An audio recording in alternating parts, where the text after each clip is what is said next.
Noong pong last Wednesday, natakil natin yung unang point of the 7 great reminders from God.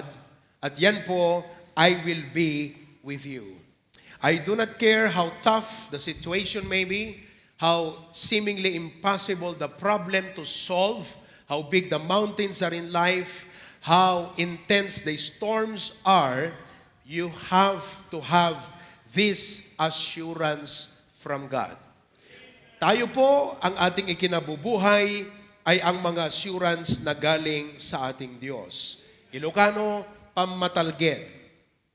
Now, the first reminder that we learned last Wednesday is the reminder from God, which is, I will be with you. This speaks of the presence of God. Sino po sa inyo ang nakaramdam ng presensya ng Diyos sa araw na to?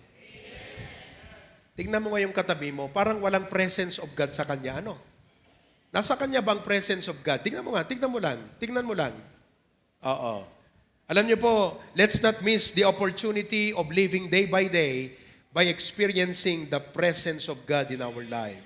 I will be with you. Napakaganda po ang pangako na yan ng ating Diyos.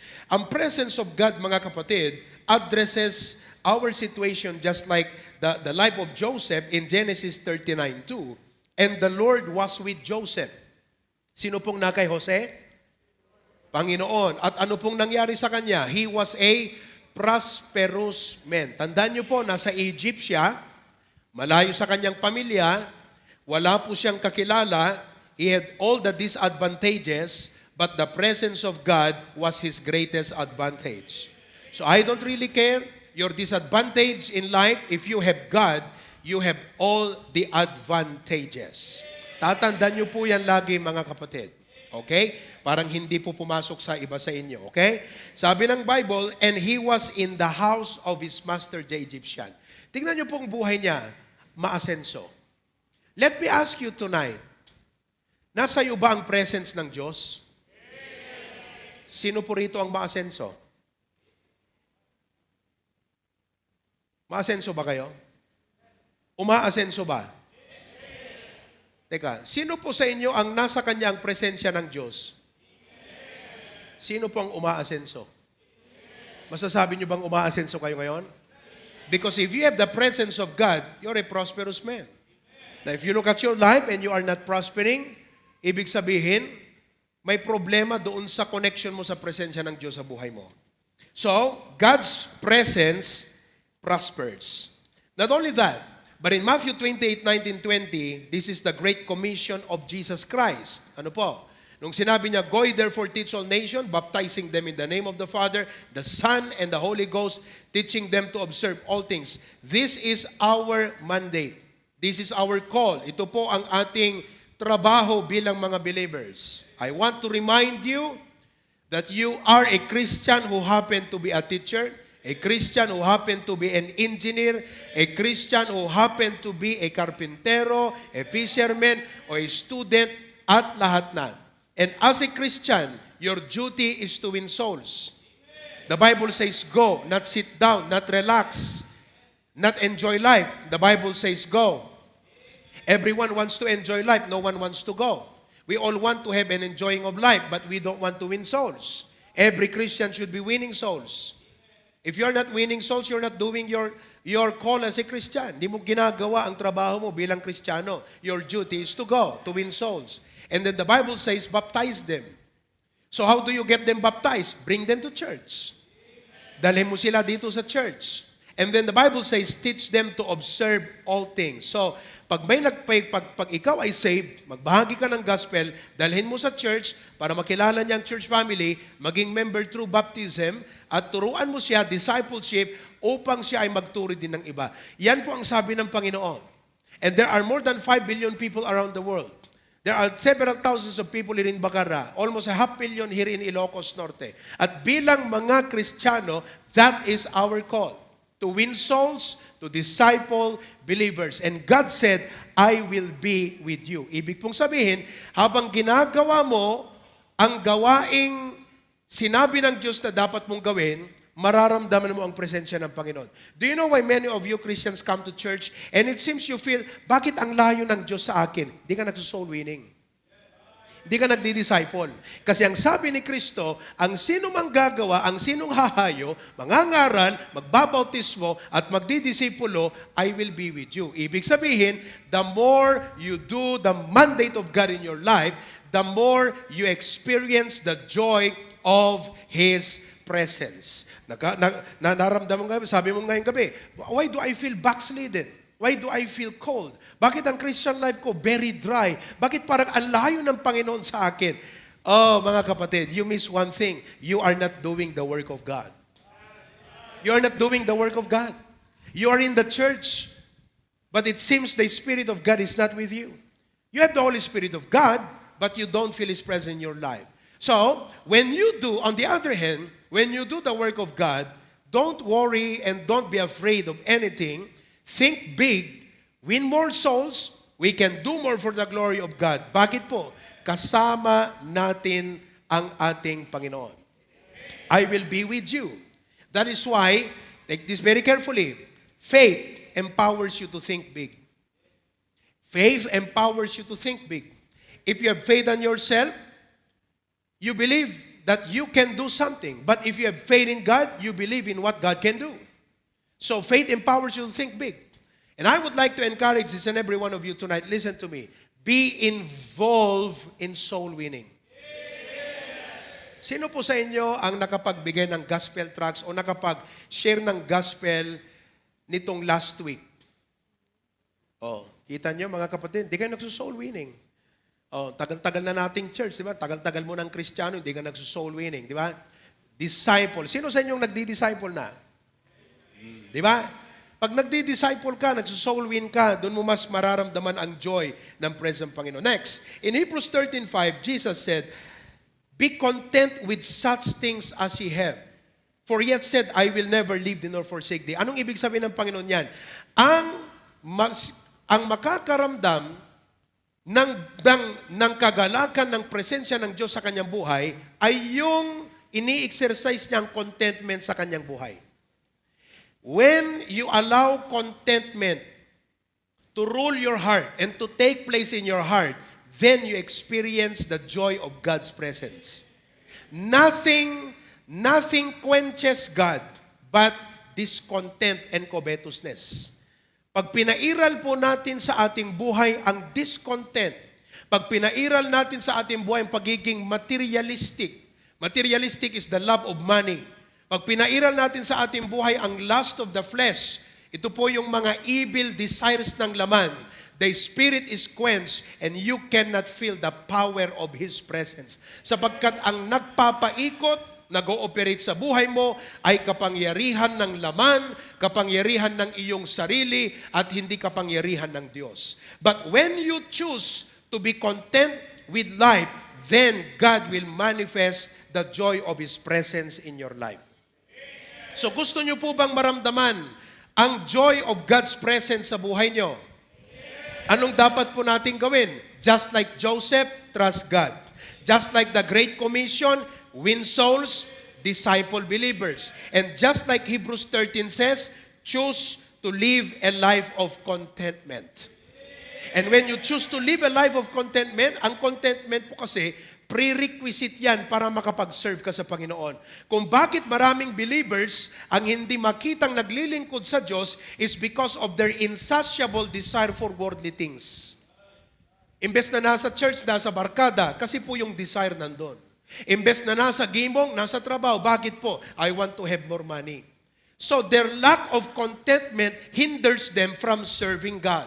But listen to me, when you choose to have a life of contentment, not only that you can serve God, but you can enjoy the presence, the joy of God's presence in your life.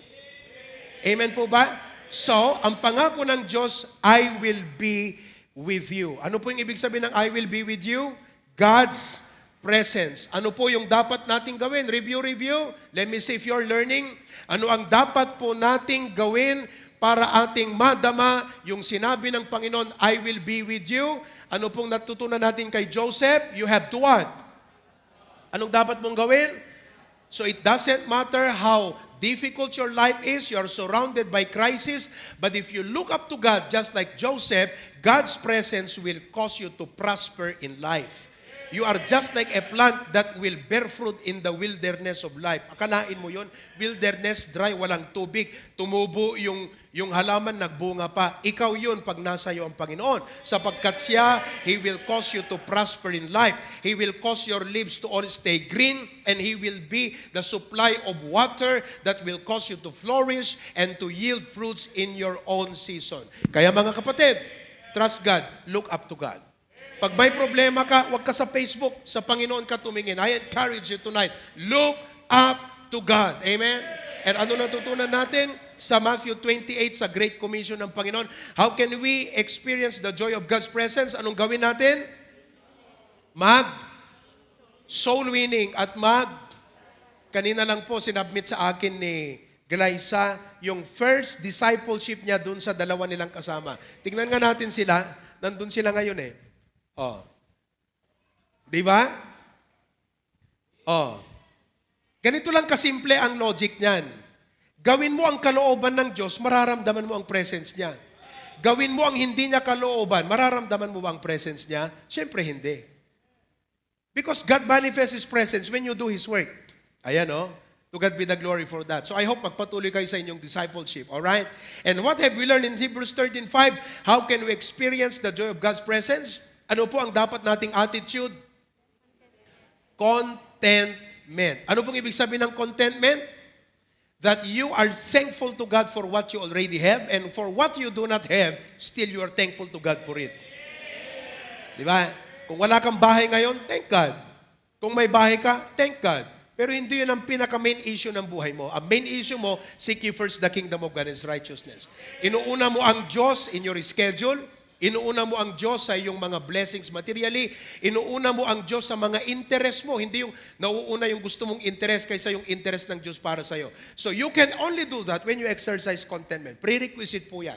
And when you exercise contentment, you will never be sad. You will be the happiest man on earth. Not because you're happy with what you have, but God's presence will be manifest. God said, I will never leave thee nor forsake thee. Ang pinakamalungkot na tao sa buong mundo ay hindi po yung walang pera, kundi yung may pera pero hindi kontento. Yun po yung malungkot na Kristiyano. Okay? Nakikita niyo po ba mga kapatid? Number 2. So nasa number 2 na tayo. Ano po ang dapat niyong alalahanin lagi? Alalahanin natin lagi ang pangako ng Diyos, I will strengthen you. I will strengthen you. Ano pong ibig sabihin yan? Kailangan natin ng strength. Na anong ibig sabihin? Mahina tayo. Hindi lang po sa tayo mahina, pero nauubusan po tayo ng lakas. May hangganan.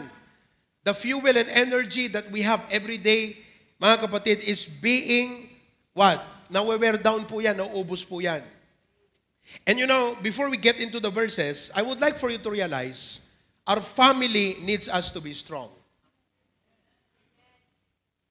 You can choose to be weak, but you can choose to be strong.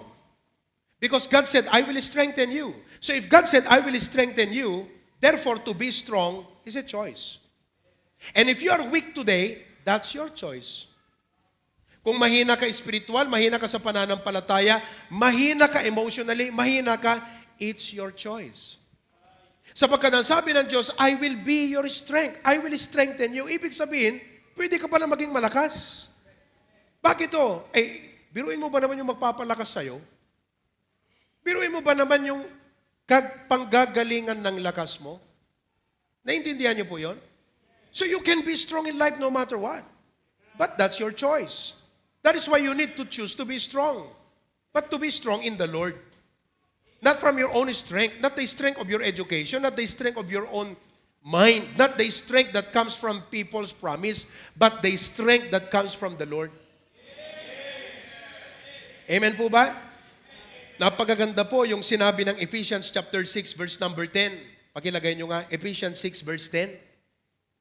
Ephesians chapter 6. Finally, my brethren, be strong in the Lord.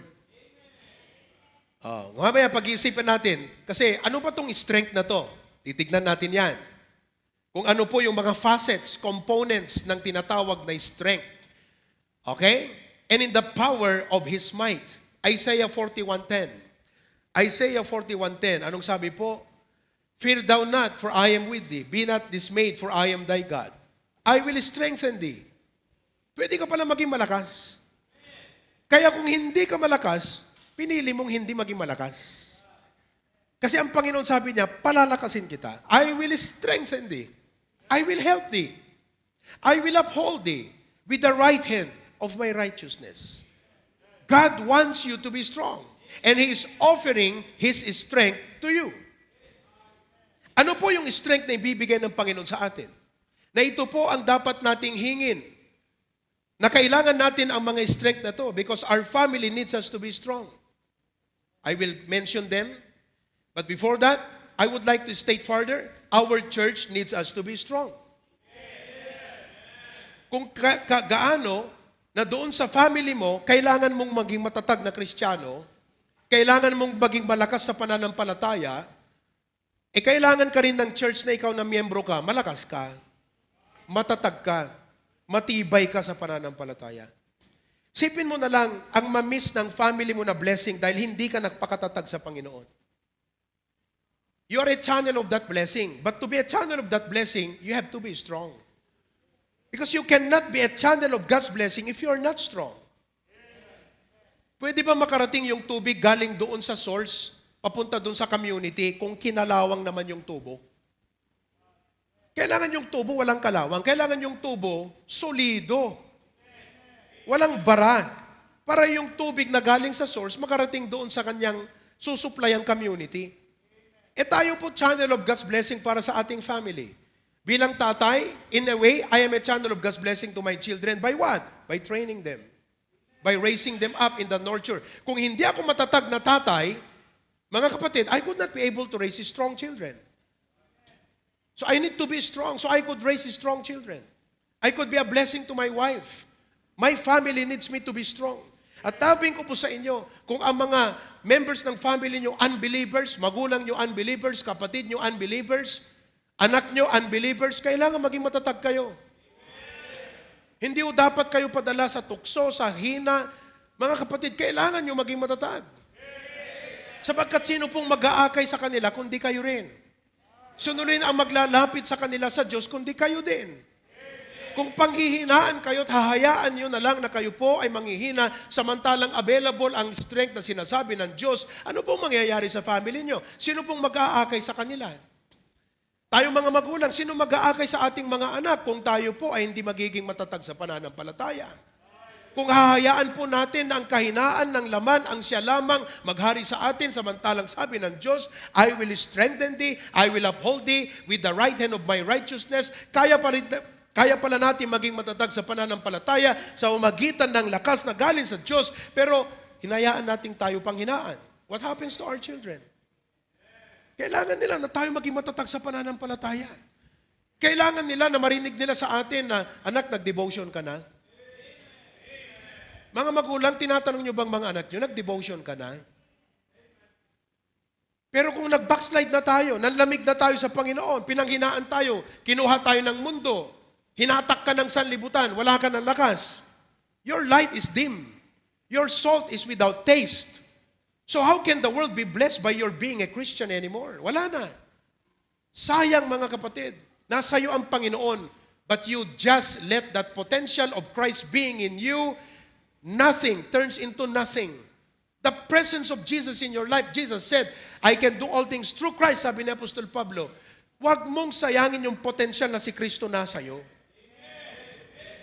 Kailangan mong maging matatag sa Panginoon. Your church needs you to be strong. Bilang mga member, the church needs you to be strong. Ang dami po nating gawain. Miyembro ka, may maitutulong ka, may contribute ka, may talent ka, may time ka, may resources ka, pero hindi ka nagagamit. Bakit po? Sapagkat wala sa iyo yung kalakasang maglingkod.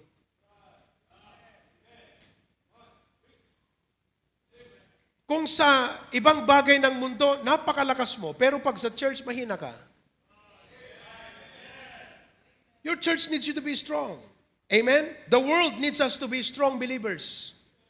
Sa trabaho, kailangan ipakita mo na Kristiyano ka. Unbeliever ang mga kasama mo, this is your opportunity to show Jesus Christ. But you need to be strong. Oh, kita ko sa mga mukha niyo, mga kapatid, wala man lang mag-respond ng positibo sa preaching na to Mga kapatid, kakalungkot. Pero kailangan kong maging matatag na mangaral. Kahit ganyan ang mga mukha ng iba sa inyo. Diba? Hindi nyo ma-appreciate ang salita ng Panginoon? Kayo mga nanonood, na-appreciate nyo bang salita ng Panginoon? Mga kapatid, saan kayo kumukuha ng lakas nyo? Ang ganda-ganda ng preaching na to Para sa pananampalataya mo At nandito ako na pastor, pinapalakas ko kayo Bakit? Ang laki ng vision natin. Ang dami nating aabutin. Ang iba sa inyo hindi makasabay. Kaya ako nga kayo pinapalakas. Tinuturuan ko na kayo ng mga biblical principles para maging matatag. Mag-respond naman kayo sa Panginoon. Hirap natin mag-respond sa Panginoon mga kapatid. Amen o ba? Sa bagay, may sakit ang iba sa inyo. Tignan mo yung manok, pakainin mo, hindi kumakain yan. May sakit yung manok backslider kasi ang iba sa inyo Hindi dapat ako magsasalita ng ganito, prayer meeting ngayon I should be encouraging you all the more. But if this is what you need to be awakened, I have to say these words. Walang mangyayari sa atin pag hindi ko kayo gigisingin, mga kapatid. Attend tayo kada linggo, kada Wednesday night, wala akong mangyayari sa atin. Mahal namin kayo sa Panginoon, kaya dapat naming sabihin to. Kasi, matutuwa ba kami sa ganyang kalagayan mo? Agmamayo ka, kukurot ka? Kasano ka kabsat? Hello?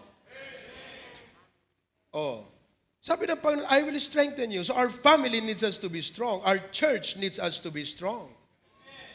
Okay? Ngayon po, ano po ba yung mga several components ng kalakasan na kailangan natin sa ating buhay? Na pag wala ito, mga kapatid, hanggang sa limitasyon ng ating pagkatao lamang tayo.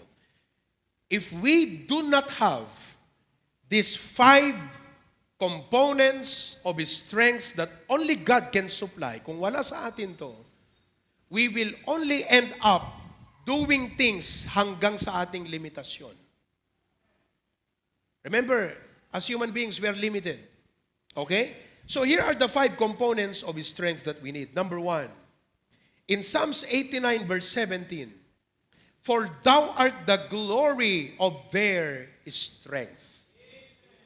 And in thy favor our horn shall be exalted. Grabe. Ang una po na kailangan nating lakas upang tayo ay dumakila at makagawa ng mga dakilang bagay para sa ating Panginoon is the favor of God. You can never do great things. Remember, when I say great, it's above the usual. And every one of us are called by God to do above the usual. Biruin mo yung salitang exalted. Ang ibig pong sabihin ng exalted is above the average. Above the average. God wants us and God is inspiring us to aspire in doing great things for His glory. Sabi nga ng ating Panginoon sa John chapter 14, na pag wala na daw siya, verse chapter 14, verse number 12, I hope I got the right passage of the scripture. Verily, verily, I say unto you, he that believeth on me, the works that I do, shall he do also. And greater works than this shall he do, because I go unto my Father. Ano daw po ang gagawin o magagawa ng lahat ng sumasampalataya sa Kanya? Una, gagawin nila ang Kanyang ginagawa. Kayo po ba'y believer of God? Ginagawa mo ba ang ginagawa ni Kristo noon? Because if you are not doing what Jesus was doing before and you're a believer, then you are doing contrary to your claim that you're a believer. Hindi lang po gagawin ang ginawa ng Panginoon, but the Bible says, greater works. Biruin mo yan. Greater works. Magpasalamat ho tayo sa Panginoon. Kayong mga member kayo sa isang church na may napakalaking vision na gawin ang Great Commission. And I'm telling you, listen to me. HBBC is serious with the Great Commission of Jesus. Marami pong mga churches, gusto nyo bang maging membro ng church na masaya kayo sama-sama pero hindi nyo ginagawa ang Great Commission of Jesus? The Great Commission of Jesus is soul winning, win souls, baptize, disciple new believers. Ang ating pong church family, seryoso sa Great Commission ng Panginoon. Gaano tayo kaseryoso? Mga kapatid, we are what? Extending our ministry beyond borders. Kaninang hapon lang po may nag-message sa akin, alam kong nanonood ngayon, taga Santa Lucia, Ilocos Sur. At ang sabi po niya, ang church niyo po ba ay face-to-face? Sabi ko, ang aming mga services ay face-to-face at on-site. At sabi niya, ako po'y taga Santa Lucia, Ilocos Sur. Sabi ko sa kanya, malapit na kaming magsimula ng HBBC outreaches sa Ilocos Sur. Ganun po kaseryoso ang church natin sa sinabi ng Panginoon, go! In Jerusalem, in Judea, Samaria, uttermost part of the earth, lahat yan, puntahan nyo. We are serious in that. Hindi lang o tayo Ilocos Norte, Cagayan, Ilocos Sur, Pangasinan. Maya-maya po, baka HBBC ang ating trabaho na all around the Philippines, nationwide ng HBBC. Naintindihan po ninyo? But we can only do this. Sabi ng Bible, greater works. Mangarap tayo para sa Panginoon. Kayo pong mga 50 years old, malapit na po kayong kunin ng Panginoon. Pataas. Ilang taon na lang kayo sa mundong ito, sa mundong ibabaw. Oh, mga kapatid, let's partner in doing greater works. Yun ang mga iniisip nyo. Kayong mga kabataan, huwag nyong antayin mag-50 kayo bago nyo gawin ang greater works. Ngayong malakas ka, ngayong wala ka pang arthritis, walang diabetes. Amen. Walang mga, lahat yan. Gawin mo ang greater works. Above the usual. Alam nyo ba itong kapilya na ito is a great work? This is above the usual. Nagtataka ang mga churches, hindi natatapos ang proyekto ng HBBC. O nung pinost ko sa Facebook, yung picture ng Karwan, another HBBC project. Greater works. Pero ang lahat po ng ito, hindi po dahil sa atin, but because of the favor of God. Kung aking ikwento po sa inyo ang favor ng Panginoon, pag sinabing favor ng Panginoon, mga kapatid, ito po ay mga kababalaghang pagpapala na hindi natin nakita sa ating sarili lamang dito, kundi ginagawa ng Diyos silently. Hindi natin nakikita ang lahat ng ito, but God is working behind the scenes. As we move forward, as we seek to do the work of God, while we seek to do the work of God, God enables us to do great works because of His favor. Kaya kung kayo po ay miyembro, sumabay po kayo dyan sa ginagawa ng Panginoon sa ating church. Sumabay po kayo. Allow God to use you as an instrument by whom He can manifest His favor. But that's the strength we need. Favor. Apply nyo po yan sa inyong personal na buhay. In number 2, not only favor of God, but secondly, in 2 Corinthians 12:9, and He said unto me, my grace is sufficient for thee, for my strength is made perfect in weakness. Most gladly, therefore, will I rather glory in my infirmities that the power of Christ may rest upon me. Pagka minsan, sabi natin, Panginoon, I am weak. I want to serve you, but I am weak. I want to do the great work, but I am weak. Pero sabi ng Panginoon, my grace is sufficient for thee. So pangalawa, na kailangan nating kalakasan is the enablement of God. Ano po yung unang kalakasan na kailangan natin? Favor. We cannot do great things, we cannot do above the usual without the favor of God. Okay? Number 2, enablement. Paano natin magagawa, paano natin magagampanan ang ating mga responsibility, mga tungkulin bilang Kristiyano through God's enabling grace. Halimbawa po, sa aspeto ng giving. Alam mo ba na pag ikaw ay nagbigay, para kang isang ilaw ng kandila, na inilawan mo yung kandilang walang ilaw, umilaw siya na hindi namatay ang ilaw mo. Ganyan po ang giving. Naintindihan niyo po ba? Kung halimbawa, may hawak akong kandila ngayon, may ilaw yan, may apoy. Sinindihan ko yung kandila na walang apoy. Nagkaroon ng apoy yung kandila na hindi nawala yung apoy ng aking kandila. Ganyan po ang giving. That when you give, nagbigay ka, pero hindi ka mawawalan sapagkat magiging sufficient, sapat ang biyaya ng Panginoon sa iyo.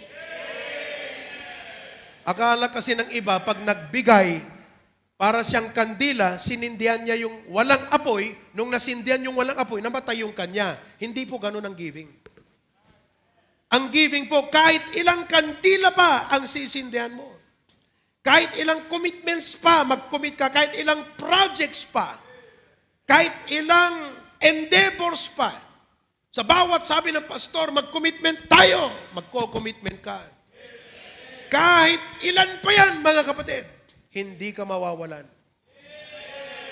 Ganyan po ang grace of giving. Napakaganda pong ilustrasyon na yun. Ano po? Pero po, ang kakayanang magbigay, okay, ay according sa biyaya ng Panginoon sa buhay mo. Sapagkat po, kahit walang-wala ka, mahirap ang pinansyal na kalagayan mo, pag ang biyaya ng Panginoon ay nag-uumapaw sa iyo, ano pong ibig sabihin yun? Because of your desire in itself is the grace of God. Your desire to give, God enables you to do that work. Nakakapagtaka, pero yun po ay biyaya. Enablement to give.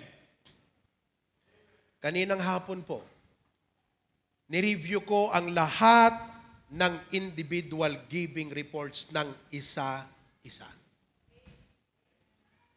At kung kayo membro sa HBBC, may numero kayo sa tithe identification number, siguradong nakita ko ang record mo. At kung sa buong taon na ito, ni kahit minsan wala kang naibigay, ang aking tanong, wala ka bang natanggap na blessing? Kung estudyante ka, bakit wala ka bang allowance?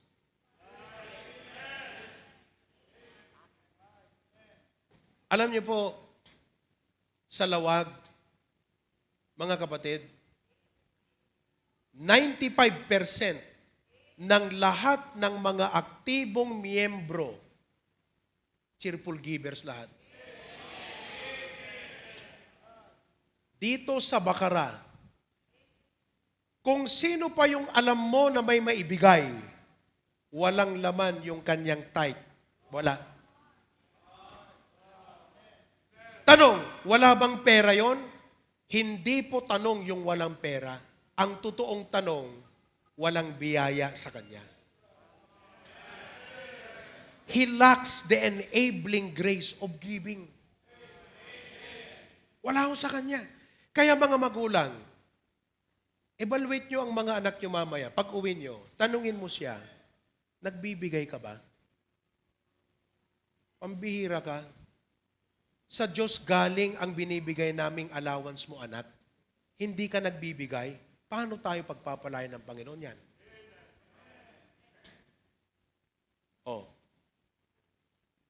Meron pa ho tayong mga kapatiran na hindi member ng church, pero nagbibigay. Merong isang kapatid na minessage ko kanina sapagkat consistent na nagbibigay ng love offering. Pero hindi po natin member, ni hindi po nag-a-attend ng ating church. Pinapadala lamang yung kanyang offering. Kako sa kanya kanina, mag-attend ka sa Sunday, pupunta ko sa linggo. Mga kapatid, yung iba, hindi po kalakihan yung amount na binibigay. Totoo. Hindi po malaki yung amount. Pero yun ho yung tamang tithes. Proper po yun eh. Totoong 10% yun. Mga kapatid, ang totoong pagpapala sa buhay nagsisimula sa biyaya ng pagbibigay. Alam niyo ho sa sarili niyo,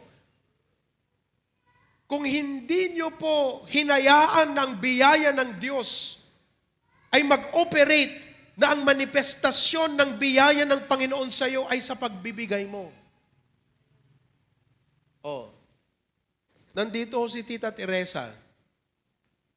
I-video mo nga si Tita Teresa. Hindi po para palakihin ang kanyang ulo. Hindi pwedeng lumaki ang ulo ho niyan. Ang daming trials niyan sa buhay. Alam niyo ba na si Tita Teresa ngayon ay nag-undergo ng, ano ba yung ano mo dito? Chemo. Nag-undergo ng chemo. Sino ho sa inyo ang gustong mag-undergo ng chemo? Gusto niyong ipanalangin namin mag-chemo kayo? Hindi namin gagawin yon kasi kaming pastor gusto namin malusog kayo. Nag-undergo siya ng chemo. May bukol po dito sa kanyang ulo, sa likod. Nakakaramdam po yan ng pain araw-araw. Di niya sinasabi sa trabaho niya, nagtatrabaho po, pasok sa trabaho na may pain. Pinapahilot niya po, pinapatherapy niya, nawawala for a while, after 2 hours, nandun na naman daw. Paano ka mabuhay na may ganun? Pero alam niyo po, by the grace of God, grabe yan mag-commitment sa atin. Nagtitinda ho yan ng puto sa Hawaii. Hawaii yun ha. Gumagawa ng puto, kutsinta, at kung ano-ano pang mga pagkain. Bakit ho? Sapagkat ang commitment, magkano yung commitment mo sa bond paper, dito? Mano? 400 every month? For the whole year. Ang commitment niya po para sa bond paper na ginagamit na mag-produce ng gospel tracts, $400 for the whole year. Hindi niya na pwedeng kunin doon sa kanyang budget kasi naibigay niya na yung tithe, may first fruit pa siya ron, may commitments pa siya sa mga projects natin, wala na. So nag-isip pa siya ng ibang gagawin. And how can she do that? Because of God's enabling grace, mga kapatid. Yan po ang totoong malakas. Yan po ang totoong malakas. Yung sa kabila ng mga maraming hindrances na pwedeng maging rason na huwag na, pero nagagawa niyang i-defy ang mga hindrances na ito. Nagagawa niyang patunayan na hindi ito pwedeng maging hindrance. Paano niya po nagagawa? Dahil po sa kalakasan ng biyaya. The enabling grace of God. Kita niyo po yan? Inaisi-isa ko po yan. Lahat po ng giving. Lawag. Ang hindi ko na lang na-evaluate, Claveria, inaantay ko yung isa-submit pa sa akin. 6 months ho kasi ang evaluation ko. 6 months. Evaluate ko yan January, February, March, April, May, June. Kaya ngayon, wag nyo nang antayin kausapin ko kayo. Bayaran nyo na yung utang nyo sa Panginoon sa linggo. Mga kapatid, di baling ako ang naniningil, kesa ang Diyos ang maningil sa iyo. Amen po ba? Oh. Amen? We need God's enabling grace. Not only in the aspect of giving, pero in the aspect of problem solving. Sa buhay po, ang daming problema eh. Sino po sa inyo ang may problema ngayon? Oh, kaya hindi pa kayo maka-amen sa dami ng problema nyo, no po? Pero alam nyo po, listen to me this. There is no problem that's too big that God cannot solve. How can we face our problem na hindi masacrifice? How can we live a life surrounded or facing problems na hindi masacrifice ang ating pananampalataya at paglilingkod na makapag-church pa rin tayo, makapagbasa ng Bible, makapag-win souls, makapagsilbi sa ating church sa kabila ng napakadaming problema? That's through the enabling grace of God. Amen? Nakaka-inspire at nakaka-bless ang mga kapatid na kahit madami pong problema ay nagagawang magsilbi sa Panginoon. Just like the plants depend on the sunlight, we depend on God's strength every day. At ang kalakasan po na ito, na enablement, ito po yung sinabi ng Isaiah 40:31, but they that wait upon the Lord shall renew their strength. The word wait is to attend to God. Kausapin mo siya. Alam mo sa puso mo, umiiyak yung spiritual life mo. Sabi niya, tama na yung Facebook mo, manalangin ka naman. Umiiyak yung pananampalataya mo, nanghihina siya. Sabi niya sa'yo, tama na ang kaka-social media mo, mag-devotion ka naman. Sabi ng spiritual life mo, mahina ako, mahina ako, mahina ako. Kaya mag-fasting ka muna please sa social media mo, manalangin ka, mag-devotion ka, wait upon the Lord. Makikita mong resulta sa buhay mo. So we need the enablement, great enabling grace of God. Number 3, pangatlong kalakasan, mga kapatid, is hope. Psalm 73:26. My flesh and my heart faileth. Alam niyo pong ibig sabihin ng fail? Parang kumbaga sa puso, ayaw nang tumibok. Ayaw nang tumibok. Ramdamin niyo nga kung tumitibok pa yung puso niyo, mga kapatid. Sabi niya, my heart faileth. Ibig sabihin ng ayaw nang tumibok. Ayaw ko nang mamuhay. I don't want to live anymore. Because my flesh faileth. My heart faileth. How can you live if your flesh and heart fails? Wala na. But God is the strength of my heart. Ang Panginoon po ang pacemaker ng puso mo. Ano yung sabihin ng pacemaker? Ano ba yung pacemaker, Doc? Baterya. Yun yung nagpapump. Tutulong para yung puso mo na hindi na kayang pumitik, ay pipitik pa rin, Tita Beng. Dahil may baterya. Ang Panginoon daw ang baterya ng ating puso. He is the strength of my heart. Ano pong kahulugan nitong strength na ito? Na siya ang baterya ng aking puso. Kung kailan na yung puso ko titigil, ibig sabihin, I did not find in me any reason to live anymore. I fail. Everything fails. What does that mean? That strength means hope and comfort. God is the strength. God is the hope of my heart. My portion means my comfort forever. Amen po ba? Kailangan po natin ang pag-asa. Maraming mga tao, marami po sa atin ang pinanghihinaan ngayon, kailangang mabombahan ng comfort at hope na galing sa ating Panginoon. Praise God. Sabi ng Diyos, I will strengthen thee. Anong ibig sabihin yon? I'll put hope in your heart. I will place comfort in your heart. And that is enough to keep your heart beating. You will continue to live. Amen po ba? Number 4, another strength that we need is courage. The Lord said, I will strengthen thee. God is saying, I will put courage in your heart. I will help you become bold and courageous. Tapang. Joshua chapter 1 verses 6 and 7, sabi ng Panginoon, be strong and of a good courage. Sa statement po na yan, magkapatid ang strength at courage.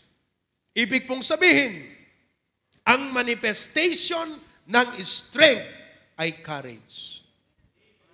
Lack of courage means lack of strength. And listen to me, your life and my life expands in proportion to that strength and courage. Kaya nangasawon kakabsat, DJ maaramid mo, DJ pa nag-expand itibiyag mo, pa nag-prosper mo, kat nakadepende ka DJ pagpatinggaan titurod mo.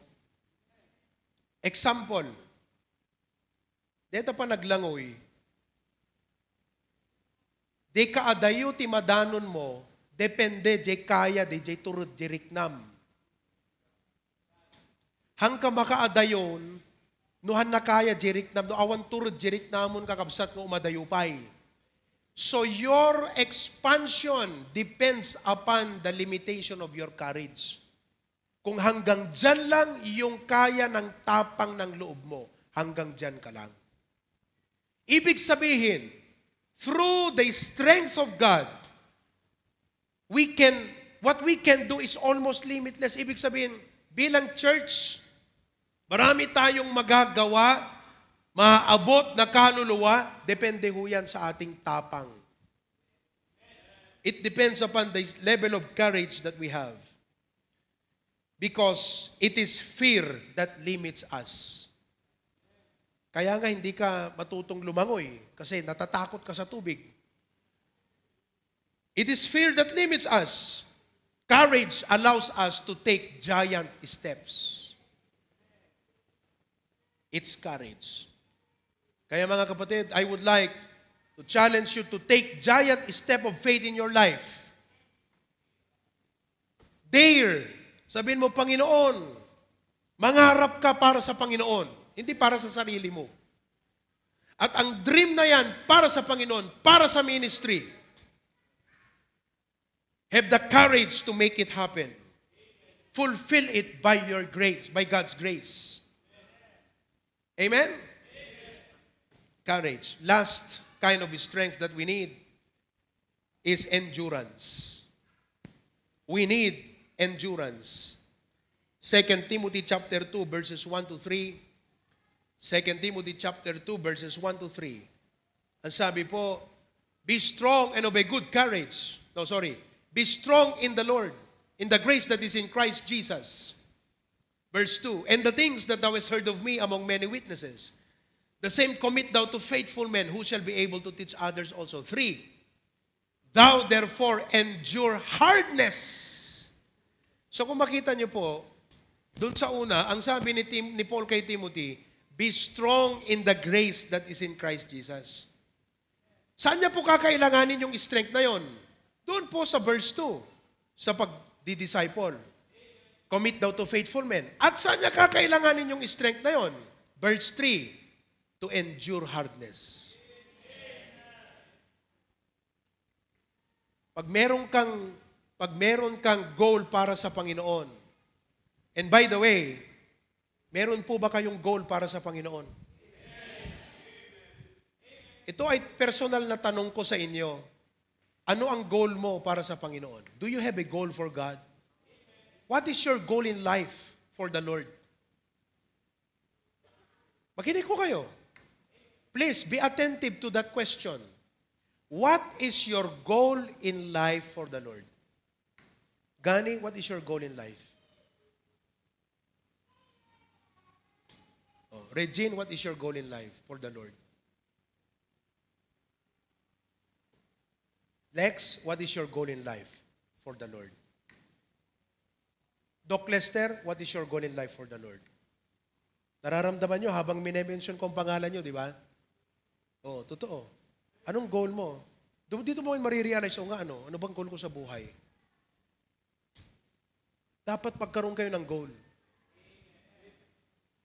Kasi kung wala, puro dugol.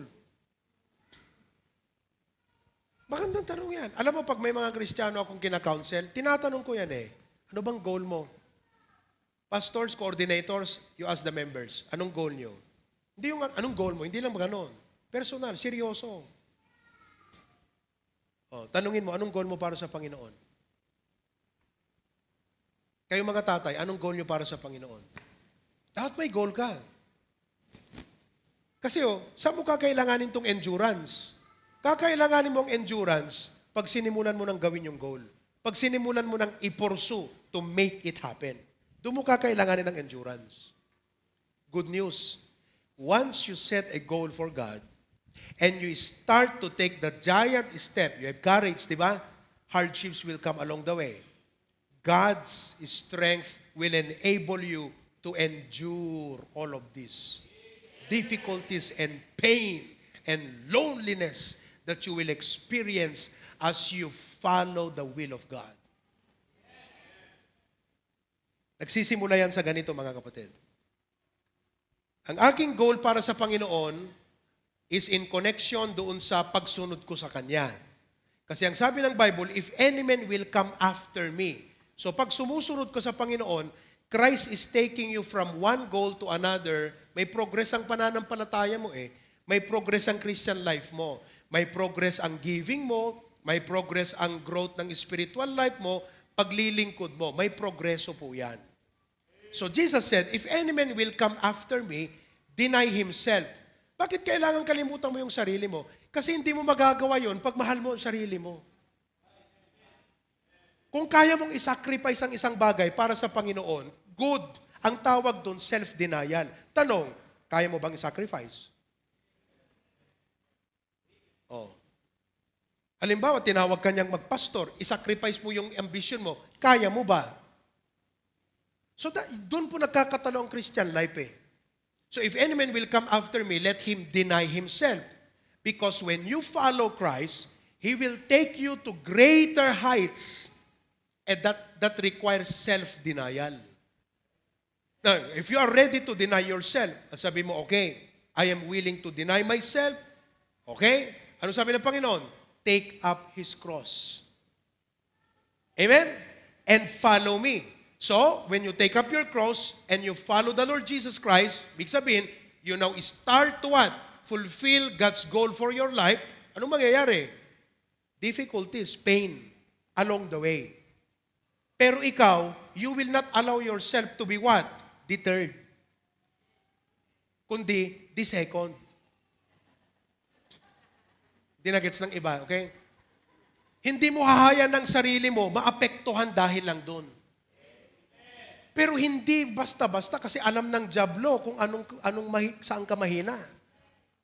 At yun ang problemang ihahanda niya, titirahin ka niya talaga, matatamaan ka sa aspetong yan. Hanggang sa talagang ang last word mo, ayoko na. Yun ang last word mo ayoko na. Then you give up the fight. Sabi ng Bible, fight the good fight of faith. That's why you need that strength to endure hardship as a good soldier of Jesus Christ. Parang sundalo, sabi niya. Na yung sundalo, may misyong gagawin, hello?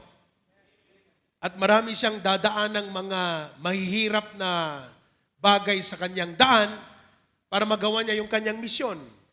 So anong kailangan niya? Endurance. Ganon din sa atin. May mission tayo sa bundong ito. Sabi mo sa katabi mo, may mission ka. Kailangan mong gawin yan. And for you to be able to fulfill and accomplish that mission, you need the strength that enables you to endure hardship as a good soldier of Jesus Christ. Amen? But good news, God said, I will strengthen you. Anong ibig sabihin ng Panginoon, I will strengthen you? I will crown you with my favor. I will enable you to do it. I will put hope in your heart when everything faileth. I will put courage so you can face even the worst enemy in your life. I will give you endurance so that you will be durable and not disposable.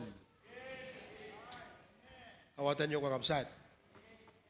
Durable tayo dapat. Saan po manggagaling ang lakas natin? Sa Kanya. Heavenly Father, thank you so much for the message tonight. Thank you for giving your servant the words I needed to say. I have no idea how this can connect to them, but I believe with all of my heart, dear God, that my goal was to help each one wake up to the reality and truth. Magising kami sa katotohanan, Panginoon, na hindi kami natutulog, na kami ay pinangungunahan ng aming laman, kundi magising sa katotohanan na kami ay iyong palalakasin. I pray that you help each and every one of us tonight to experience that strength as we obey you and serve you with our life. Thank you, Lord, for everyone watching tonight. In Jesus' name we pray. Everyone says,